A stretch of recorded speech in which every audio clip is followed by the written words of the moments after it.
Item number SCP-426. Object Class Euclid. Special Containment Procedures. I am to be sealed in a chamber with no windows through which I may be viewed. The door to my chamber must have a label completely unrelated to my designation or identity in order to prevent unintended spread of my primary effect. Only Level 3 and above personnel are to know of my presence, and particularly of my properties. Assigned personnel are to be rotated out on a monthly basis to prevent contamination by my secondary effect. Psychiatric evaluation is mandatory at the end of the month. If personnel are deemed unaffected, they may be reassigned to me no less than 4 months after their last rotation with me. Any affected personnel are to be given a Class C amnestic and transferred to a different site. Description: Hello, I am SCP-426. I must be introduced in this way in order to prevent ambiguity. I'm an ordinary toaster, able to toast bread when supplied with electricity. However, when any human being mentions me, they inadvertently refer to me in the first person. Despite all attempts, there is yet to be a way to speak or write about me in the third person. When in my continuous presence for over 2 months, individuals begin to identify themselves as a toaster.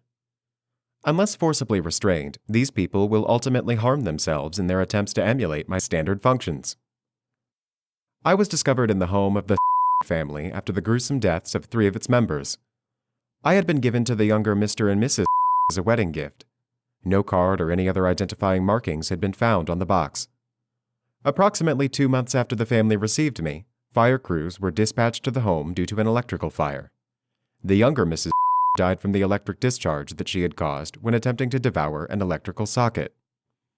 The other 2 victims had died shortly before the fire occurred. The elder Mrs. had gorged herself with nearly 10 kilograms of bread before her stomach burst and she died of internal bleeding. The younger Mr.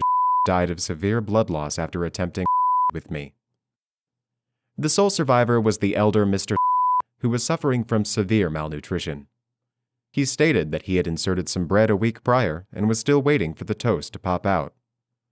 I was confiscated by the Foundation after police noted my unusual properties. A Class C amnestic was administered to the affected officers. Experiment Log 426-1. Date: Subject: D-Class Personnel D/426/1. Procedure: D/426/1 was asked to describe what he believed was contained in my chamber. He was not informed about my identity or properties. Details: D/426/1 stated, "I'm probably some huge monster holed up in there. That's what you guys have all over the place, right?" D/426/1 remained oblivious to his use of the first-person pronoun. Experiment Log 426-2. Date: Subject: D-Class Personnel D/426/2. Procedure: D/426/2 was placed in my chamber and given regular meals through a dispenser. No communication with D/426/2 was permitted. Multiple cameras were situated in the chamber, positioned so that I was outside of their field of vision, but allowing constant observation of D/426/2. We remained sealed until my secondary effect manifested in the subject. I was bolted to the floor so that I could not be moved into a camera's view. Details: After 45 days of isolation, D/426/2 wrapped his arm around me and began conversing with me, stating that we were brothers. D/426/2 never deviated from using the first-person plural when speaking with me. Subject was terminated 1 hour after this event. It is theorized that the isolation accelerated the progression of my secondary effect. Experiment Log 426-3. Date: Subject: D-Class Personnel D/426/3. Procedure: A screw was removed from me and shown to D/426/3, who was asked to describe it. D/426/3 was not informed about my identity or properties.